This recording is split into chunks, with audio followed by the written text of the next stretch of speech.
I thought we are already live. No, sir. I know, I also thought listening to you all.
Yeah, good morning, everyone.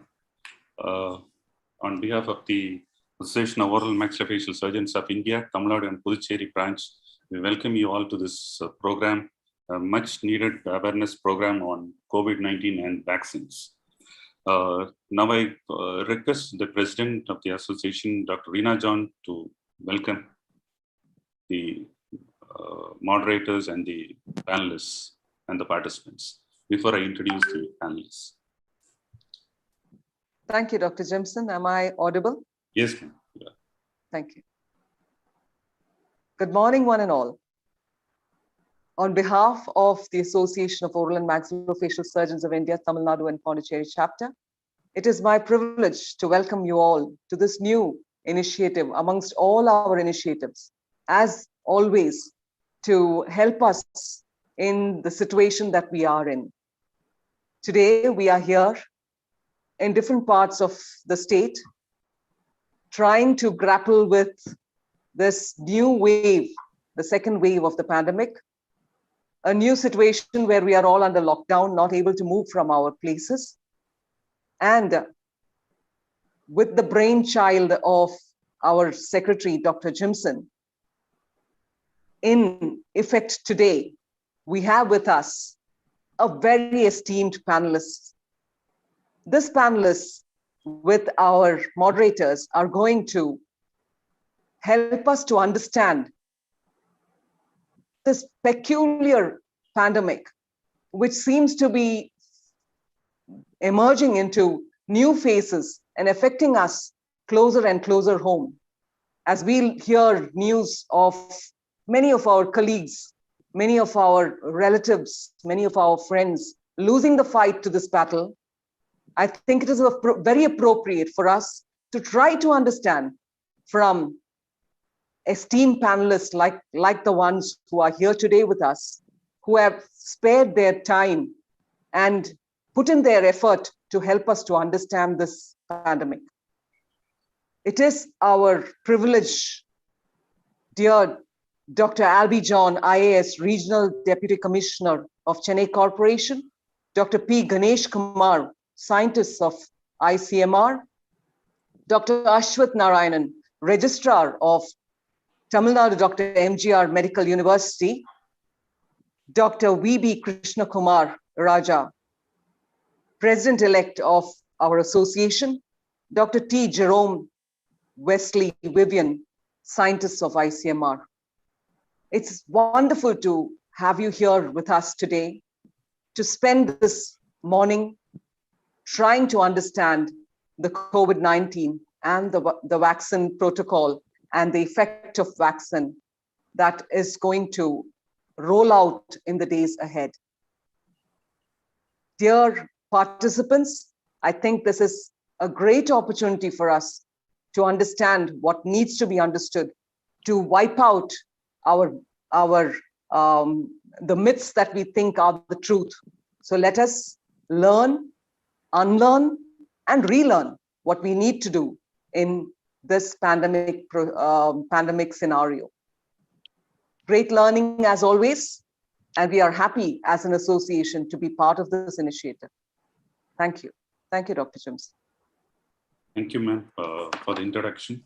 Now it's my privilege to introduce the panelist, Dr. P. Ganesh Kumar, who's a scientist D in ICMR, National Institute of Epidemiology, Chennai. Dr. M.B. Ashwath Narayanan, who's a registrar of the Tamil Nadu Dr. M.G.R. Medical University, Chennai. Dr. V.B. Krishna Kumar Raja, the President-elect, Association of Oral Maxillofacial Surgeons of India, Tamil Nadu and Puducherry branch, and Dr. Jerome Wesley Vivian, Scientist B of ICMR, National Institute of Epidemiology, Chennai. And the other panelist, Dr. Albie John, IAS Regional Deputy Commissioner, South Chennai Corporation, just messaged that he is in a meeting, so he is unable to join us for this program. Over to you, Dr. Suresh. Dr. Suresh does not require an introduction, who's part of our association and a maxillofacial surgeon. Let's get started with the program right away. Over to you, Dr. Suresh. Thank you, Dr. Jimson. Thank you for that introduction. So, as Madam, the President and the General Secretary said, it's going to be a very useful meeting because everybody is little perplexed, like whether to run the clinic or to close the clinic, to treat the patient. If at all we are treating, whether to do general dentistry or do only emergency dentistry. There are so many questions between the professionals, among the professionals themselves.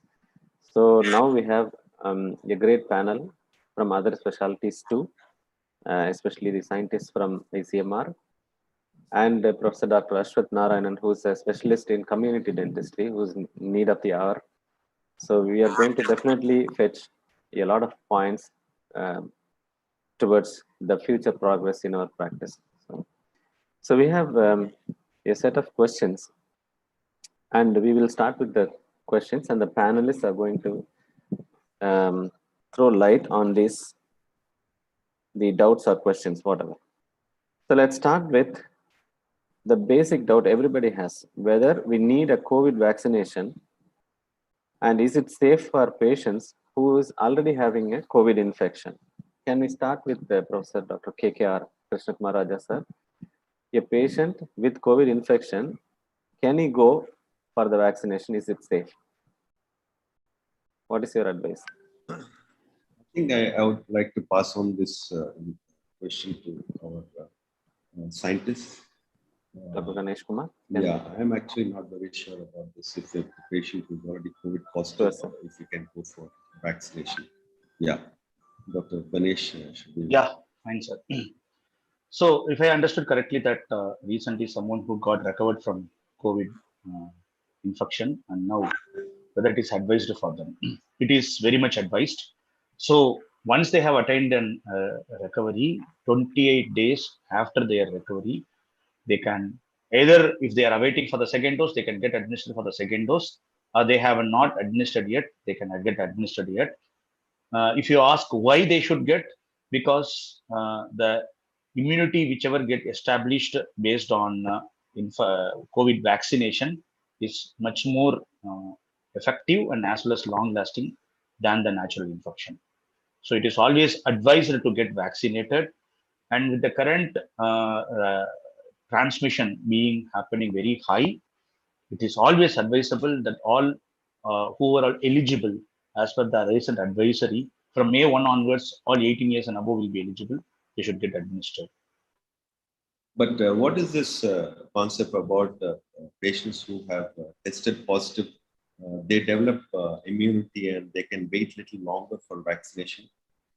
So that doubt I myself had, because if you have developed immunity because of the infection itself, can you wait a little longer, check your antibodies, and then see if it's necessary to vaccine early or wait for a little longer time? I will invite comments from Jerome. Before that, I want to give one important information is that there is no requirement of any kind of an investigation before we get administered. It has been widely circulated in many of the social media that we need to test the CRP, we need to test antibodies to get administered the vaccine. It is not always, it is not at all necessary. Most important at this point of time is getting vaccinated. Herd immunity may not be long lasting. It is actually the vaccine mediated immunity will be long lasting. Dr. Jerome, your comments on that. Yeah, even after getting infected, after an exposure with SARS-CoV-2 virus, around more than 90% develop IgG antibodies within 7 to 15 days of symptom onset. So almost most of the majority of them who has suffered an COVID-19 infection develop antibodies. There are only 5 to 10% who don't develop an antibody, but still they have a very robust T cell response. So it's always advised that if one has a SARS-CoV-2 infection, after his recovery, during his convalescence, that is after 4 to 6 weeks, it is highly recommended that he gets the schedule that is eligible for him. If he wants to get the second dose, he should be given the second dose, or if he has to start the schedule, he has to start the schedule, because the infection can be a primer, and the additional vaccination can boost, and the antibodies can be more long lasting than alone with the natural infection. And coming just to clarify of the question Dr. Suresh Kumar raised, is it safe to give COVID vaccination for an actively infected individual? In general, the vaccines either under UAP, Universal Immunization Program, or or that is recommended by Indian Association of Pediatrics, do not recommend giving vaccination to persons who are the children who are acutely ill.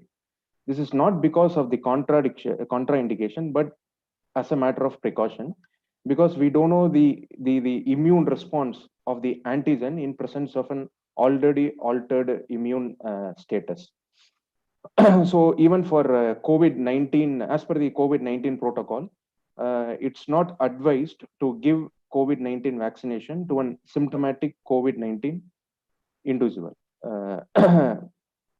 So I want to make, so because it is not adding any benefit, he has been exposed to an antigen, and the evidence shows that he will mount a response, and to give him a vaccination during the acute phase will not add any benefit. Will it cause any harm? The studies, both from clinical trials and real world evidence, show that COVID-19 vaccination will not alter the disease progression, will not alter the progression of disease in an asymptomatic or asymptomatic individual. So, but the current COVID-19 protocol guidelines recommend not to give COVID-19 vaccination when there is an active infection, but definitely the person has to complete his schedule after 4 to 6 weeks during his convalescence phase. Thank you. Thank you. Thank you, sir. Dr. Ganesh and Dr. Jerome, that's a great answer. So the next one is regarding the controversy between the duration between the first and second dose. Initially, it was said that it should be given within 4 weeks. Now it is said that it is 6 to 8 weeks. So is it a fixed period of 6 to 8 weeks, or it is vaccine dependent, sir? Dr. Jerome? Sir, currently for Covaxin, the spacing between two vaccines is 4 to 6 weeks. And if it is advised that the patient gets immediately after 28 days, but at least within 6 weeks, not more than 6 weeks, because efficacy of Covaxin after 6 weeks we do not have an evidence of seroconversion or the immunogenicity of the efficacy of the vaccine, the Covaxin vaccine, especially after 6 weeks. So for Covaxin, it's very clear that the second dose has to be between 4 to 6 weeks. So the coming to Covishield, where the global trials have shown increased efficacy if the spacing between two vaccines is increased. Even WHO recommends that it should be between 8 to 12 weeks. But in Indian, but the expert NTAG in India has recommended between 6 to 8 weeks. So it is advised, at least for adeno-vector virus-based vaccines, if the dosing is increased, definitely there is an increase in efficacy. But as per the government guidelines, those who have received Covishield has to receive their second dose between an interval of 6 to 8 weeks. Thank you, I would sir. like Dr. Ganesh to add on to it. Yes, sir. No, it's the same what I mentioned by Dr. Jerome. But one important thing which I wanted to really add here is that we need to be really vigilant that we are getting the second dose. So not taking any kind of a measure that to delay it other than the recommended timeline whichever is mentioned in that. Always please follow the government guidelines whichever has been mentioned because it has been thoroughly done after reviewing multiple studies. So taking up some of the social media forwards and taking that I will take the vaccine after 12 weeks or I will take the vaccine after 4 months or not or incorrect. So that's what my added comments to Dr. Jerome. Over from my side. Okay. Thank you, Dr. Ganesh, sir. The next question is on complications regarding something like a blood clot formation after giving the vaccination. So people say, I mean, in social media, there are a lot of rumors coming out telling that people are prone for myocardial infarction or cerebral infarcts after COVID vaccination. So what's your opinion, Dr. Ganesh Kumar, sir? So the all these kind of thromboembolic events which are being reported and which has been very viral in a lot of social media, that we need to very important careful stand on this. What I wanted to tell here is that this is very, very, very rare and infrequent adverse effect of thromboembolic events, which can happen even can any individual at a risky age group. Okay. And among the vaccinated individuals, this has been documented and even it has been published as a kind of very, very rare, which means at one of the report has mentioned that after following of 11 million doses, it's been only 11 such rare events has happened. The percentage is less than 0.0001%. The most important stand we have to take here is that getting a COVID-19 infection in a high transmissible situation now is much more risky of getting into thromboembolic events and leading to the death. The benefit totally outweighs the risk. So that is very, very important that we need to really see here. Always there will be messages going into the media on sensational, on certain things, which we need to really take care of and give more importance to the benefit of the vaccine rather than getting into these kind of very rare adverse events. And as well as in Indian population, as it is concerned, we have not yet reported and documented evidence of such events. Still, it is not yet documented and being published yet.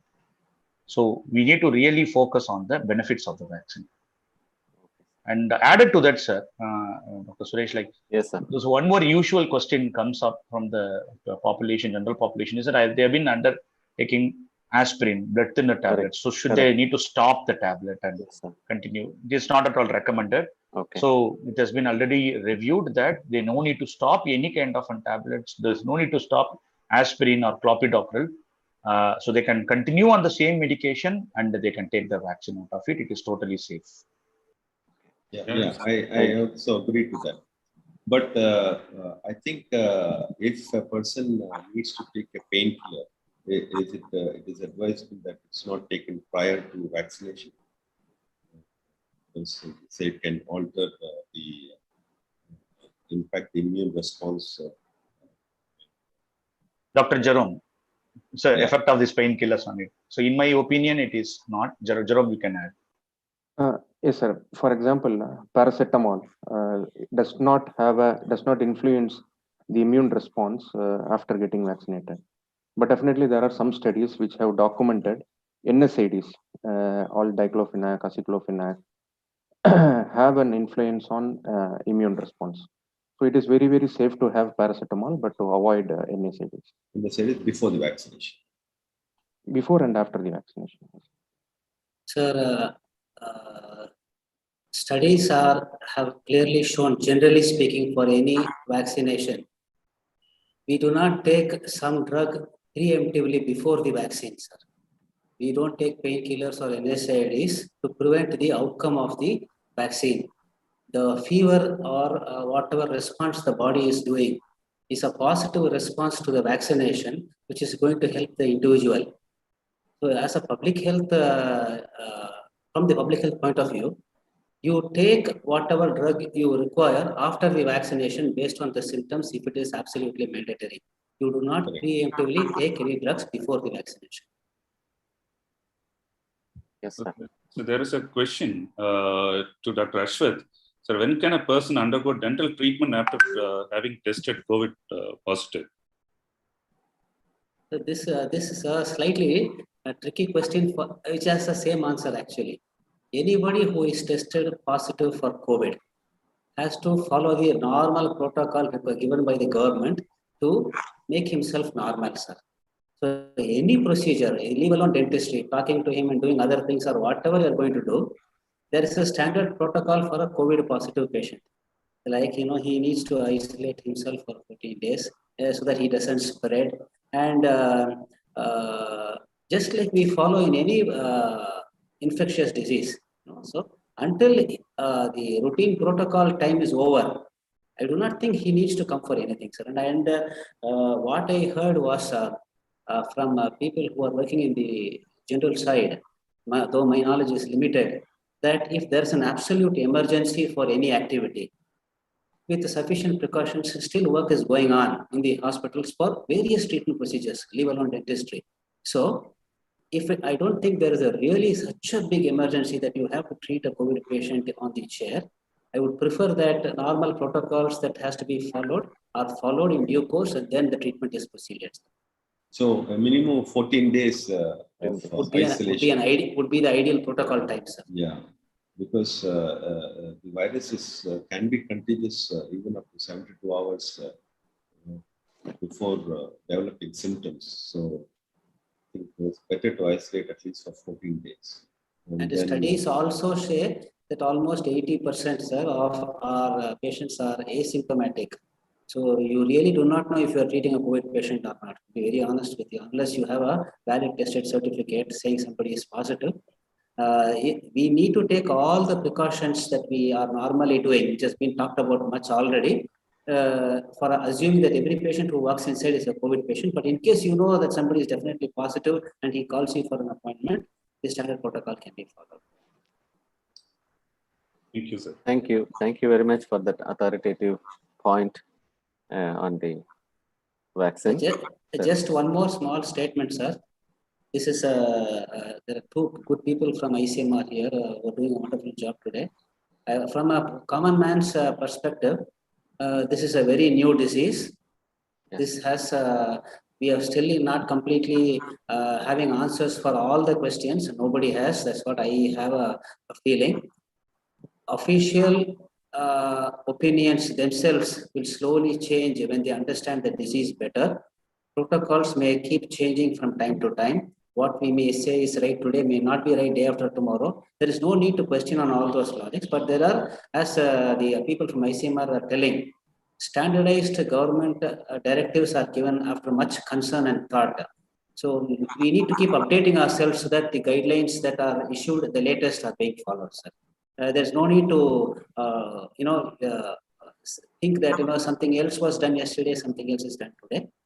And regarding the painkiller part, because Dr. KKR sir asked for that, there is from my medical friends I hear that diclofenac is really not contraindicated. Diclofenac was banned in 2006 and followed by legislation in 2008 to be not given to animals because the vultures which were feeding on them were dying. But a lot of studies are still on, and there is a nice data on the UK Health Service where the percentage of NSAIDs used after vaccination, diclofenac is listed very much in that list. No, I think, Dr. Ashwath, this diclofenac issue has come up because of that one doctor who died in Coimbatore. That is not so because of diclofenac. It is neither because of diclofenac nor because of the vaccination. Correct, sir. So perfectly, I think sir. that has caused a lot of misconception, and people are asking, including doctors, whether you can give diclofenac to patients who are vaccinated. I think post-vaccination, it's quite safe to give diclofenac or any anti. Yes, sir, Dr. Suresh. Yes, sir. Thank you, panelists. The next question goes to the scientists, and it is regarding the further doses of vaccines, like we are asked to take two doses of vaccine in between an interval of 6 to 8 weeks.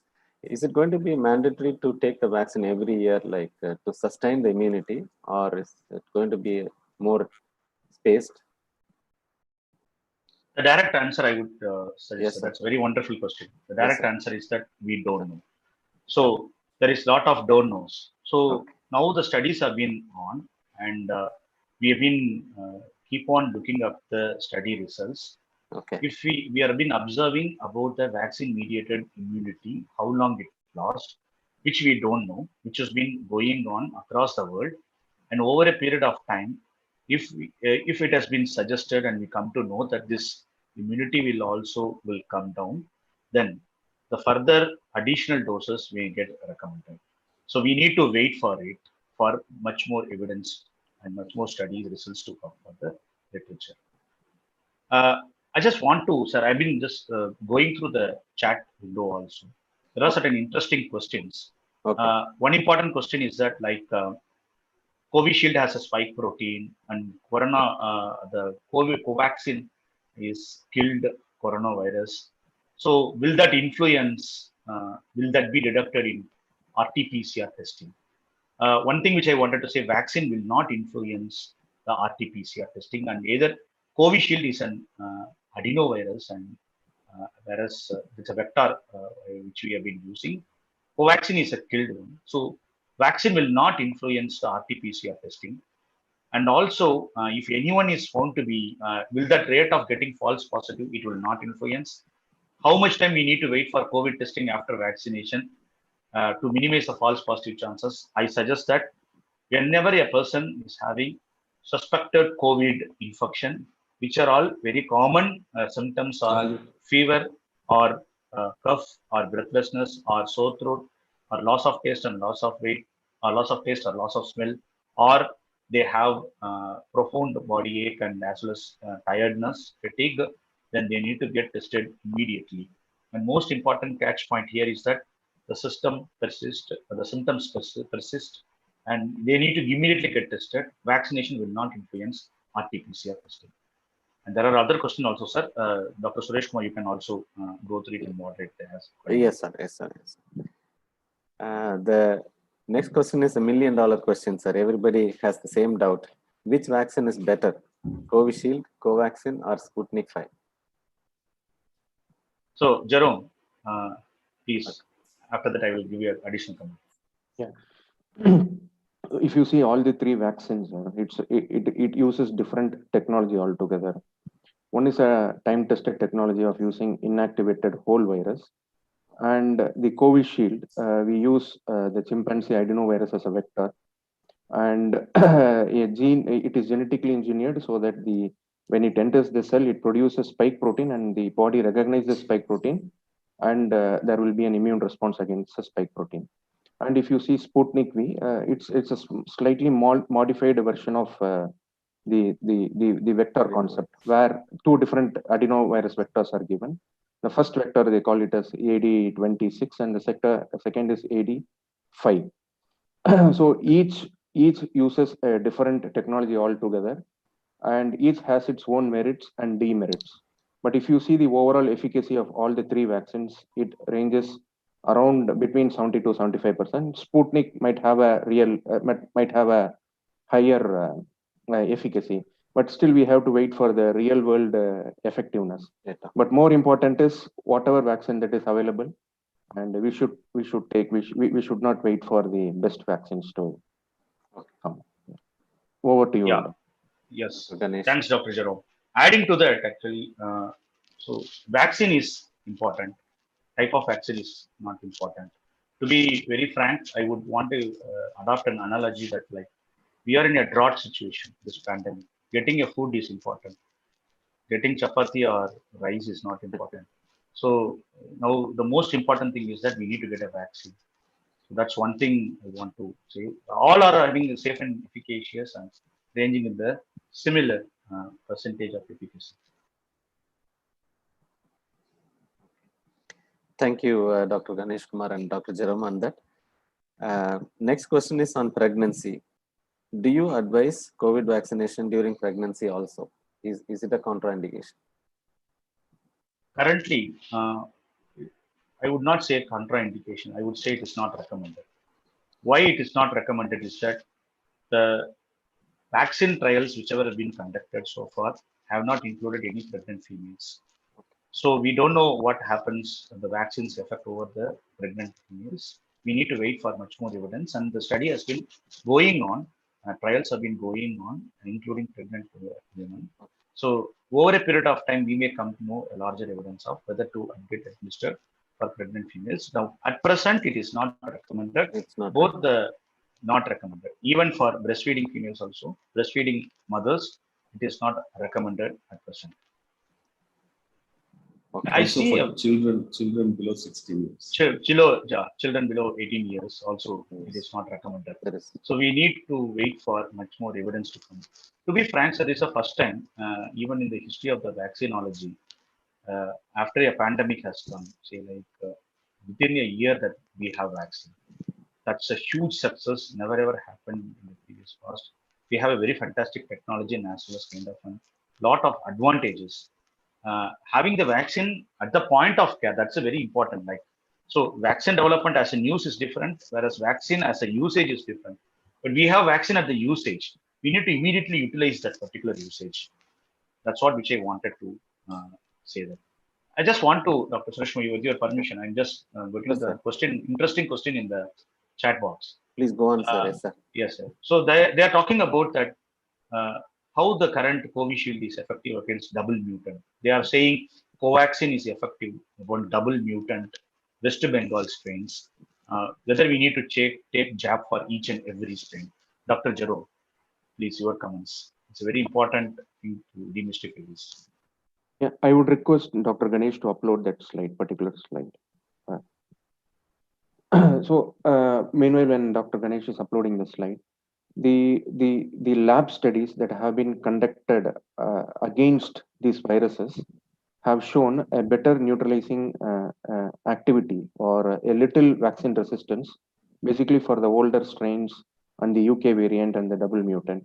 But relatively, South African strain and the Brazil strain had a lower neutralizing activity, but still effective enough to protect against the infection or the disease.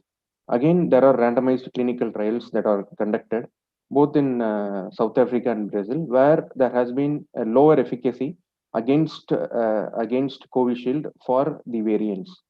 But the real world evidence that's happening in Israel, for example, Israel has vaccinated more than 50% of the individuals, and the UK variant is the most predominant one that is circulating in Israel, and there has been a 36% reduction in severe disease and more than 29% reduction in hospitalizations. Also in UK, the most predominant strain is B117, and again there has been a severe, a huge, very high reduction in incidence of incidence of UK variant SARS-CoV-2 infection among the vaccinated individuals. So taking all this into account, definitely the current vaccines appears to be more effective against the circulating variants. But however, the real world evidence has to emerge. More longitudinal studies has to be done to see how effective are they in preventing severe infections. Over to you, Dr. Ganesh. Thanks, Dr. Jerome. As said by Dr. Jerome, one thing I want to add up here, there is always in the media and as well as in social media, there is a misnomer they're using, which is called double mutant and triple mutant. There is 14 types of mutation happens even in some of the strains, but not all evade the immunity. That's very important. Whichever is the concern, the variant of concern which evade the immunity is important, and how it reacts to the vaccine is what we've been studying in the longitudinal studies. With the current existing evidence, yes, both Covaxin and as well as Covishield having recent evidence, which has come up even in this couple of days also, that it is well protective and well tolerated, and it has given a very good immune response. So again, I'm saying vaccine saves lives and vaccine works, we need to get administered the vaccine. Yes, sir. Thank Sir, you. normally, if you see through the history of pandemics from the earliest times, the earliest pandemics left everybody dead. And then once we had vaccines on, it took around 150 years for the first vaccine to be developed after the disease occurred. And progressively, we have reduced to 15.5, and the last vaccine took 4 years. When I gave a lecture last year at the Dental Council, I had mentioned that we should let us pray for a vaccine. You know, that's hardly 8 months ago. Today, we have a vaccine, multiple vaccines going around in the market. Two ways of achieving herd immunity is one, the barbaric way, where we allow all the people to get infected, people to die, and only the fittest to survive. The other way is by immunization. This is a God-given gift. As Dr. Ganesh and Dr. Jerome have been repeatedly saying, along with Dr. KKR, sir, I think vaccination, irrelevant of whatever other questions that you are going to ask, please get vaccinated at the earliest with whatever is available. There's a question. A person who's got the first dose of Covaxin about a month ago and now is tested positive. When should the second dose be taken? So after the clinical recovery, when say I can understand, I want to sequence of events. He got a first dose, and after that he got COVID infection, and she or he is say like now under COVID treatment. After the clinical recovery, end of this convalescent period, after the 28 days, he can take the second dose of the vaccine. So that's what it is currently recommended. Okay, so after getting a negative report, we need to wait for 28 days? Not necessary to take a negative report. For example, a person is having a mild infection, mild to moderate. I'll tell 3 different scenarios. A person is having a mild to moderate, okay, and now he tested COVID positive, right? And he has recovered. For example, he tested on 1st of April, and it took nearly for his clinical convalescent period, say like April 15th, okay. Now after 28 days of April 15th, which will come around say like on May 10th, that he has to take the vaccine, right? Second scenario, a person who landed into severe COVID-19 infection. He had undergone all kind of procedures, stayed in an hospital, provided oxygen, and he totally being recovered and discharged from the hospital. The discharge criteria, discharged from the hospital. And now, after he got discharged from the hospital, he can take the second dose after 28 days of the discharge. Scenario number 3, a person is having asymptomatic COVID-19 infection and he is under home isolation. So after 10 days of the 10 days is a home isolation period from the date of onset of this. But here there is asymptomatic date of notification. So after the 10th day, then the 28 days after that, he can take the second dose. So 28 days after the end of clinical convalescent period is what is recommended for a person to take the second dose of the vaccination. I saw related to that particular question, there is another interesting question that I have seen that the person becomes positive after the first dose, asymptomatic. I saw one more question. A person is having asymptomatic positive individual. Can vaccination can be given immediately without waiting period? No, even asymptomatic positive, 10 days after the date of notification, from that particular date, 28 days, we need to wait to get the second dose. Yes, sir. Yes, Thank you. Suresh. Thank you, Dr. Ganesh Kumar, for that beautiful explanation. Now we are more clear. So the next question is regarding the hospitalization of vaccinated patient. Is there any incidence where the patient had to be hospitalized with serious problems after a vaccination? Anyone in the panel?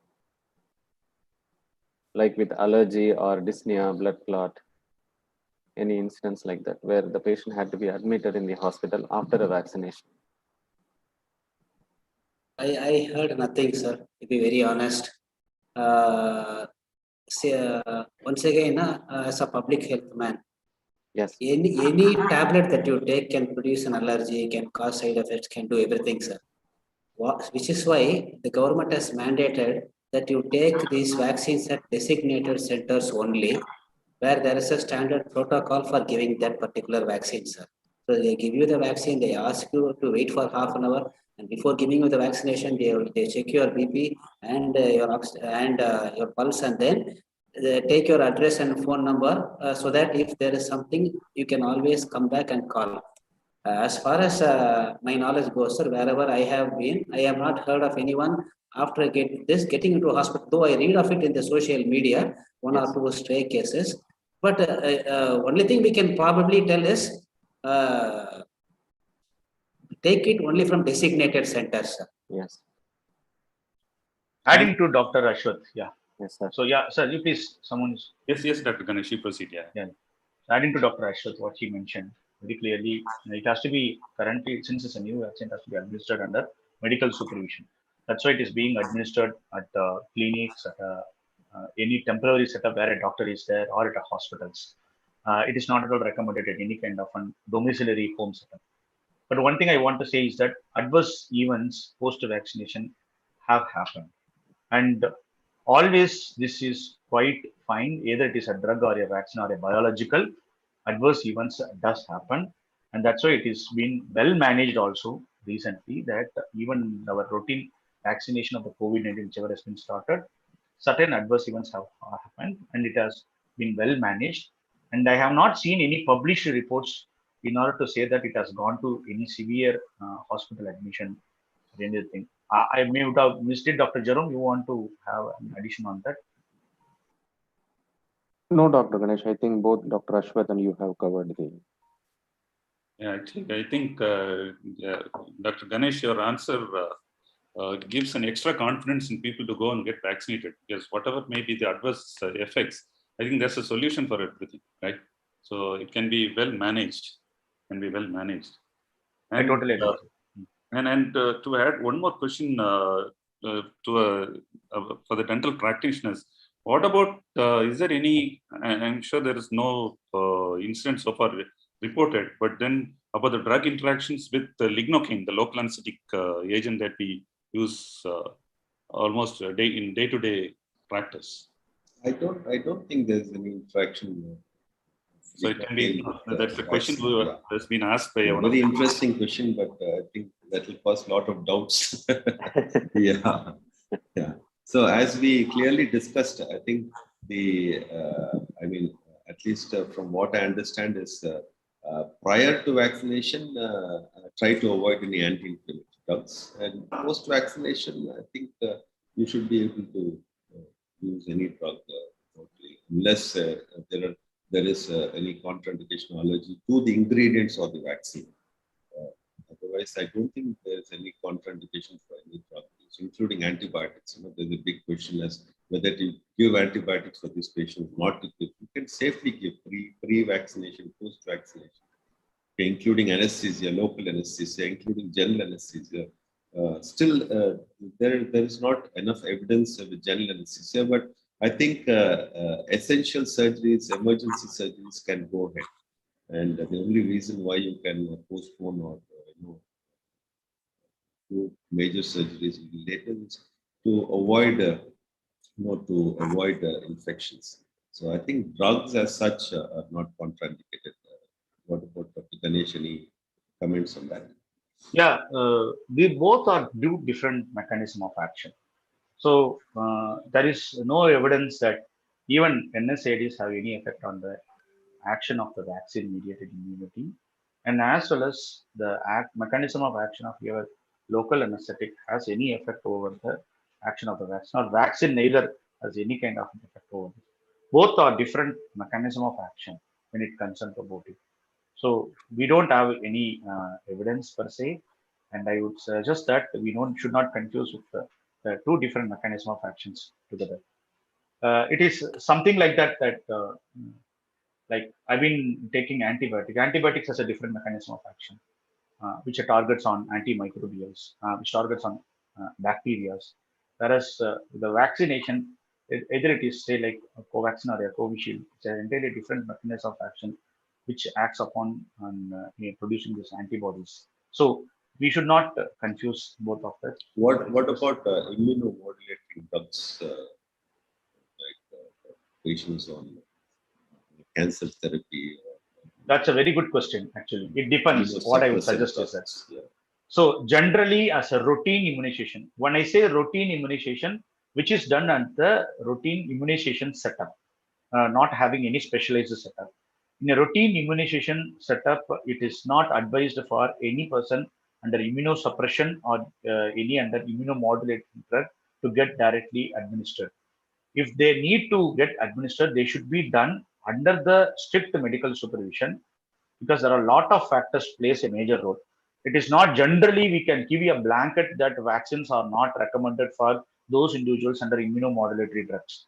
It depends upon what is their current status on that. So that's why in a routine immunization, it is not recommended for these specialist individuals, especially on immunomodulatory drugs and immunodeficiency. They need to get either administered or the decision has to be taken under the strict supervision of that particular specialty. Dr. Jerome, you want to add on that immunomodulatory drugs? Yes.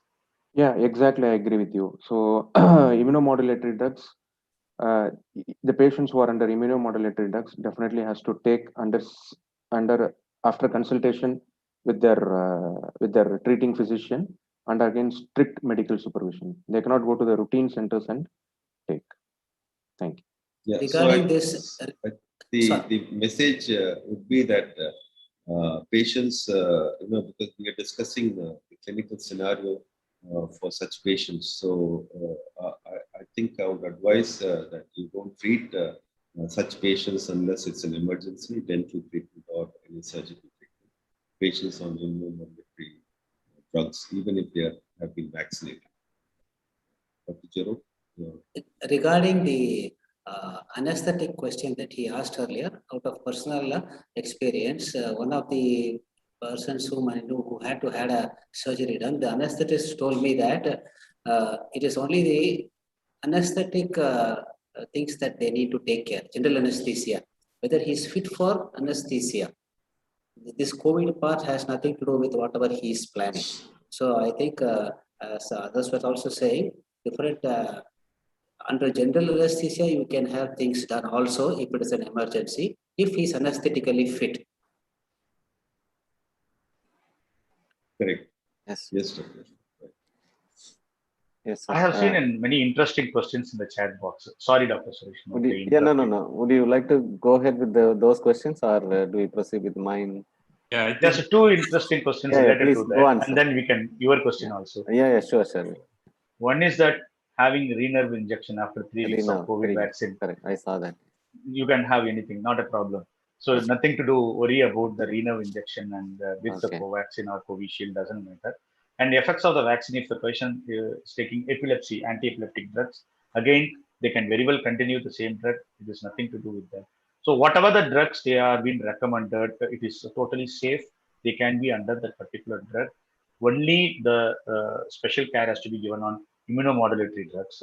All other things can be routinely taken, and that was not a problem at all. Even it is cardiovascular drug, even it is aspirin or clopidogrel, there is no issues at all. Yes, sir. Dr. Suresh Kumar, over to you. Yes, sir. Thank you, sir. So the next thing is on the second wave of the pandemic.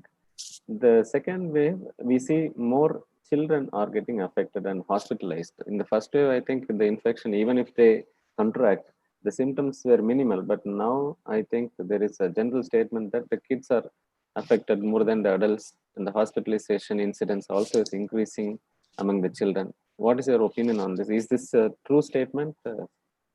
So normally in any pandemic, the first wave and second wave, sir, the first waves, people are usually very careful, sir. All the vulnerable individuals are shielded and only the able-bodied and the fittest go around. Normally, if you see any pandemic over a period of time. Okay. So once the first wave is done, then the second wave makes it a little easier now this time. Okay. So what happens is, in the second wave, the first thing that happens is people think it is over and the vulnerable people also come outside. So what happens, invariably the second wave has a bigger toll, which is the primary reason why it happens. The second thing is fear, sir. If you know that there is no scope for survival, people are always more careful. I mean, apart from the children part, which I would like Dr. Ganesh to continue, but I'm talking about the first and second waves. In the second waves, in the first wave, living becomes a priority. But once we know now, if we are affected by this disease, this is the normal course of treatment and I can survive and come out alive. Then the fear factor which keeps people, tied down, slowly starts coming down. So that makes it all the more dangerous in the second wave.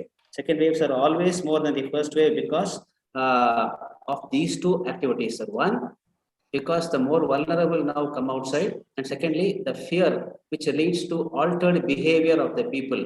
What they used to be afraid to do earlier, they are not afraid anymore. That causes a drastic spike, and it happens very suddenly. You don't realize it until it hits you. It hits you very fast. It's a very tall spike and comes down equally fast, unlike the first one, which goes over a period of time and comes down. Now to Dr. Ganesh. That's a very important question. I want to show you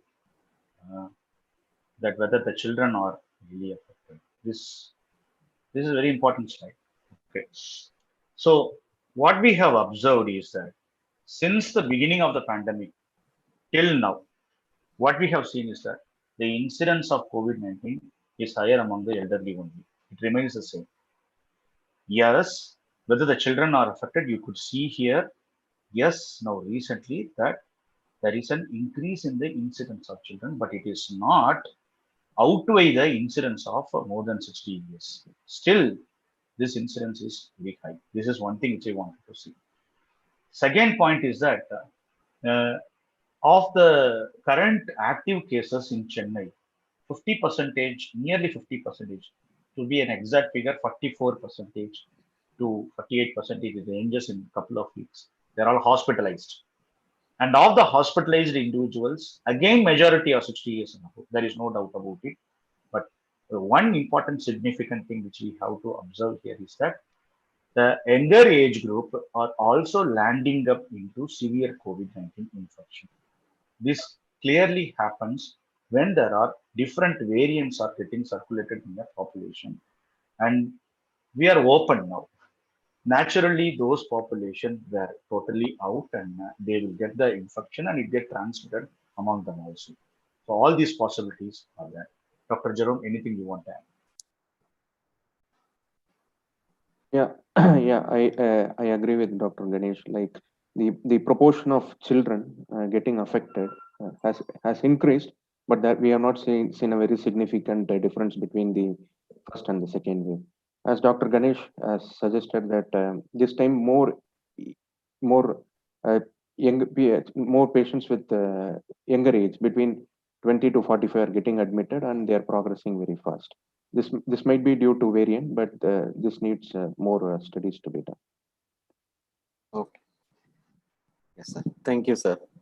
Then the next question is on spreading the virus immediately after vaccination. If a patient, if an individual taking the vaccine, is it possible to spread the virus immediately after the vaccination? Can he spread? Jerome. Yeah, Dr. Jerome. Dr. Jerome? Yeah, as Dr. Ganesh has already told you that a patient who has a individual who has taken a vaccination will definitely not test positive for RT-PCR or neither will transmit the virus. Because we do not expect an antigen which is given intramuscularly to reach up till the nasal epithelium and be positive with RT-PCR. It is biologically not possible. Thank you. Dr. Jerome, I'm just asking in a different way. Like, will that transmissibility reduce after a person gets vaccinated? Oh, okay. Sorry, I misunderstood the question. So, for example, if a person is getting vaccinated, after vaccination, after completing his one dose or two dose, if he is exposed to an infection, what we basically expect is that the neutralizing antibodies that is developed either through infection or vaccination will neutralize the antigen or the virus. But there are some instances where seroconversion might not happen. Even among the people who are vaccinated, we see only 90 to 95% people seroconvert or immunogenic. And with also variants in the backdrop, the person who been vaccinated on re-exposure can transmit, can have likely have the probability of contributing to transmission. Yes. So just adding a point to what Dr. Jerome has mentioned, that it is not 100% that the transmissibility will cut off. There is always the chances are still there that the person after getting vaccinated could get an infection and as well as to transmit the infection, because the efficacy itself is 70%. Then you can understand that the real world effectiveness will be much more lower than the current efficacy. The same kind of an answer is what related to one of the question in the chat box, is that government is advising to wear mask and it is mandatory even after getting vaccinated. Does this mean even after injecting vaccine we are vulnerable to COVID? I suggest yes, of course. There is a minimal chance of it. So there are three important shield we have. I'm telling the weapon and the shield is most important. And the shield, what we currently have, the best shield is vaccination. I'm not talking about COVID shield. I'm telling about the shield for protecting yourself. Is one is vaccination, second is masking ourselves, and second is avoiding crowd. Avoiding crowd is two is a company, three is a crowd. So avoiding this crowd is always important. This all has a synergistic effect in reducing the transmission. This is not like it is a panacea for everything. That's what which I wanted to mention. Thank you, Dr. Ganesh Kumar. So the next question is on nasal mucosal vaccines. What is your comment on mucosal vaccines, nasal vaccines? Are they going to have a major role, Dr. Ganesh Kumar or Dr. Jerome? I didn't see any study which has been either registered or undergoing, which is on mucosal vaccines. One thing we need to understand, what that particular doctor who has asked that question have understood that it is establishing the kind of a local immunity. Hey, you see that it is if you just put a screen in the nose, it is going to enter so that it will get stopped there. Not always necessary that this is how the COVID-19 infection transmits. It's a droplet infection, which means the droplet predominantly get deposited in the nasal epithelium as well as in oral epithelium, and as well as it is also it gets enters into the respiratory epithelium directly also. So that one thing we need to understand. Any vaccine which has been administered parenteral route has a systemic effect. So systemic effect is very, very important. And that's why majority of these vaccines have parenteral vaccines, and that we need to understand that. Jerome, if you want to add anything, you can add. Yeah, as Dr. Ganesh has told, just to add a comment on it, there are some vaccines, nasal vaccines, which are in preclinical trials and also some in phase 1 trials. Basically, this is to induce local immunity as the same that we have seen with polio vaccine. For example, polio vaccine, when you give a oral polio vaccine, it establishes a local immunity in the gut, so to resolve infection and not to prevent further transmission. So nasal vaccines are in the pipeline. We have to wait for phase 2 and phase 3 results. Okay. Yes, sir. Thank you, sir. There is a personal experience which has been asked as a question in the chat box. Let me read it out, sir. Sir, I got symptoms after 4 days of my first dose of vaccine, Covaxin, and got positive on the 6th day. Does this mean I was already infected, or was it the effect of the vaccine? Certainly, it is not the effect of the vaccine. Okay. So, because vaccine will not cause infection, yes. COVID infection. So certainly he would have got exposed at the time. And one thing we always need to understand, and Jerome can add a scientific, more valid point of that is, after we get vaccinated, it takes 14 days to have the entire effect of the particular vaccination. So we need that particular period. Dr. Jerome. Yes. So either with the natural infection or even with vaccination, it takes at least 7 to 14 days to develop an antibody. So over 90% develop antibody, IgG antibody, the neutralizing antibody, only after 10 days of infection. So there is a window period, and even with vaccination, it's more than 14 days. So immediately after vaccination, you will not be protected. So if you get a infection or if you are symptomatic and you have tested positive after day 6 of infection, definitely you have been exposed just before or immediately after vaccination. So vaccines.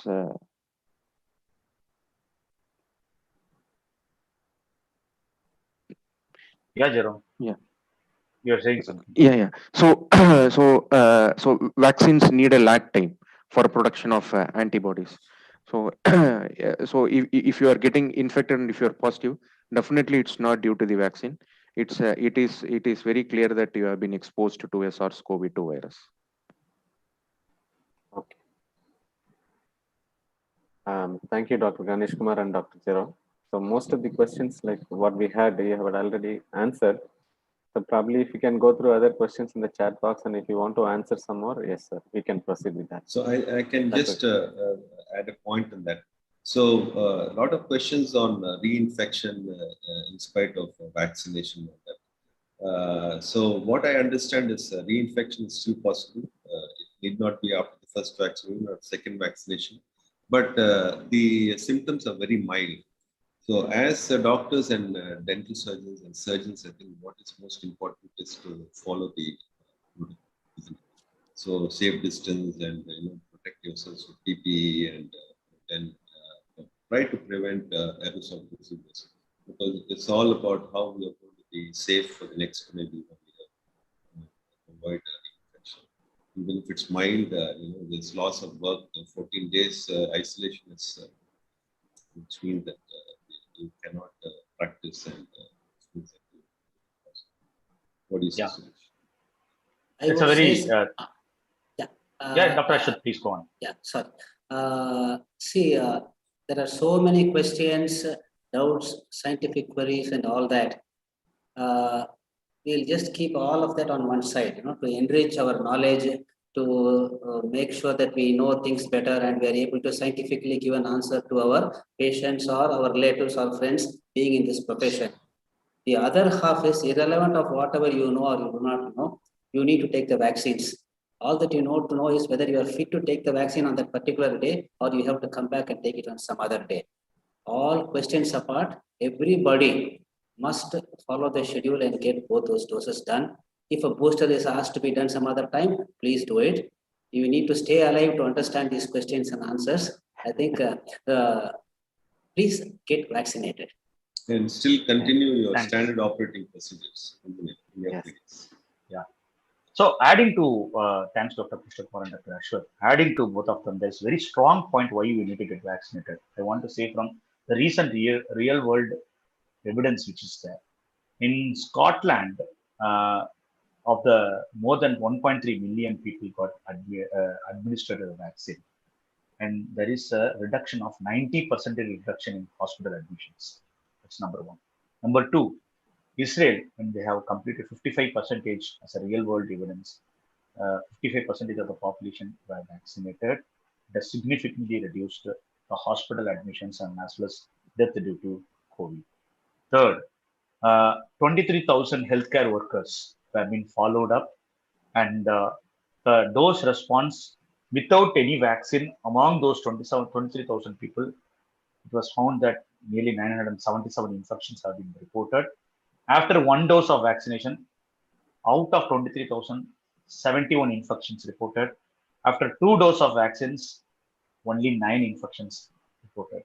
The point is, yes, we can prevent both symptomatic and asymptomatic infection because of vaccine. And there are a lot of donors will be there. But one no is very strong. Yes, what it is, both practically, theoretically, scientifically, vaccine works. And we need to believe vaccine. We need to get administered vaccine. Please encourage vaccination in your community and as well as in your family. That's the point which I wanted to say over from my side.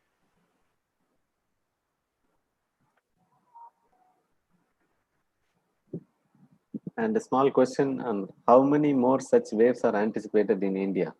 We are in the second wave. Are we expecting many more waves like this? We don't If know. whatever you are screening on the waves today is heard by everybody and followed, this should be the last wave, sir. God bless. God willing. Thank you, Dr. Ashwat. Yeah, I think if you want to prevent a third wave, the general population has to be educated and vaccinated. I think with the vaccine and herd immunity, we are going to end up the disease with the second wave. That's what even I believe, as Dr. Ashwat said. Yeah. So, So, any closing thoughts from Dr. Jerome? Over from my side. yes, sir. And the scientists advise to the dentists and dental clinics, like how do we run the clinic, whether we run the clinic or not. If we are running, what precautions, like what are the patients we treat, something like that. Can you comment on that, sir? That will be a good conclusion points for the participants. Dr. Ganesh. Jerome, and then I will do. Jerome. Sure, sir. Thank you.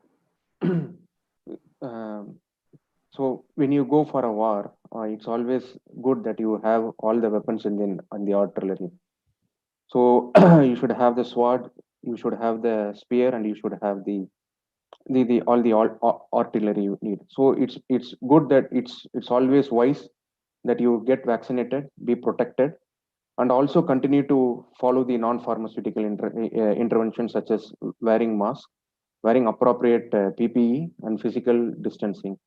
For the dental procedures, since most of the procedures are aerosol producing procedures, it's always advised that you do those procedures with all the recommended precautions. So over to you, Dr. Yes. So I just have the one. This is new normal. In this new normal, I would recommend that most of the dental clinics are all closed, air conditioned, and some are all having very small space. There is an ample evidence that the transmission and the suspension of this particular virus aerosol will be more in such a kind of a poorly ventilated environment. As a new normal measure, there are, of course, scientifically ventilations are being available which can uh, reduce this suspension of this particular virus as an aerosol and to get easily get into the outlet of the air. The other best way is the natural way is cross ventilation. Cross ventilation, I know that it would not be practiced ever in the dental procedure or in terms of any dental clinic. I know that is not at a normal scenario, but you could try that as a kind of a new normal. In a cross ventilated environment, the risk will reduce significantly. That's one thing which I wanted to say. And second is that, yes, whenever there is a kind of an aerosol generation procedure, we need to have the PPE to be there. And whenever you are having this PPE, we need to be very meticulous in doing this donning and donning of all this kind of procedures. Strict IPC has to be there. One strong evidence which we have seen based on our practice last year in one of the transplant hospital, we observed that there was an cluster happened like 2 or 3 patients. All the healthcare workers who were get exposed to the particular patients, they didn't get the infection at all. They all tested negative after repeated testing. It is very evident that the IPC, infection prevention control, was practiced to an highest regard, and that saves a lot of things. As a new normal, as a dental community, you can all come together and think about it, pooling all your expertise, how you can improve the new normal of this cross ventilation and improving other kind of the procedures. And if elective, we can keep aside certain things. If it is emergency, we have to consider every patient as a COVID positive patient and we follow the universal precautions as we have a history of HIV. Or from my side, please get vaccinated, mask up, avoid crowdings, avoid gatherings. At least at least for this couple of 2 or 3 months, we need to be very vigilant. Please first save yourself. We have to save ourselves, and then we have to protect others. Over from my side. Yeah, Dr. Ganesh, I totally agree with you. Air conditioning and the dental clinic. I've seen a lot of clinics totally air conditioned, completely closed. But as you say, the new normal has to be maximize the fresh air in your clinic, and that you can do by both natural ventilation and mechanical ventilation. So natural ventilation, keep all your doors, windows, everything open. And mechanical ventilation, use high power fans, and you can still use an air conditioner, but make sure that there is cross ventilation. You need a lot of fresh air inside. The combination of both natural and mechanical ventilation, I think, should save the dentist from an infection or a I just found one interesting study last year which said the time of contact, sir. How long you are with somebody who is COVID positive or who is a potential spreader. So rather than taking a longer time with the patient in the clinic, I think you should make it as short as possible, which is required.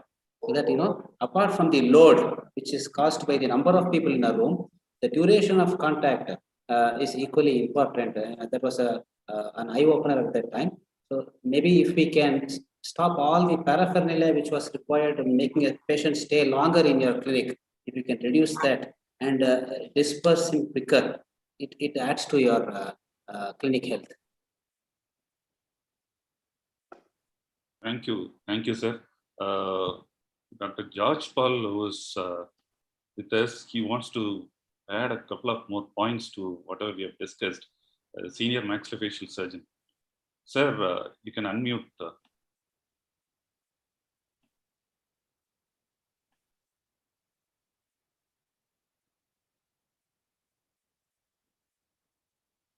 Sir, you can talk, sir. Yeah. My name is George Paul. You can't see me. I think my video is off. I just wanted to make a point. I think, first of all, let me congratulate the panelists. I think they spoke extremely well, and there was it was very lucid and clear discussion on the vaccination. So what I have to say is not actually about the vaccination, but a point made by both Dr. Jerome and Dr. Ganesh, and also I think Krishna Kumar, about the aerosol issue. See, I think a lot of dentists have mistaken aerosol as being what they produce when they do a procedure. The aerosol that is usually talked about is the biological aerosol that comes out of your lungs, not the aerosol that comes out of the booster in your machine, which is produced, that is called aerosol generating machines always produce some amount of aerosols. In fact, there have been two studies, one in the Lancet, one around September, and I think one about 1 or 2 months ago, which said that this aerosol that is produced as part of the dental procedures has got nothing to do with COVID, because there are there are other microorganisms that can collect inside the booster. But the COVID infection from an aerosol is completely discounted. In fact, they say the aerosol that's produced from your machine may actually dilute the biological aerosol that is produced from your lungs. So I think we have placed too much of fright on this aerosol issue. And I think that needs to be very clearly understood. I think I've written about it quite often, and it's been generally accepted around the world, including the WHO and the other agencies. Thank you.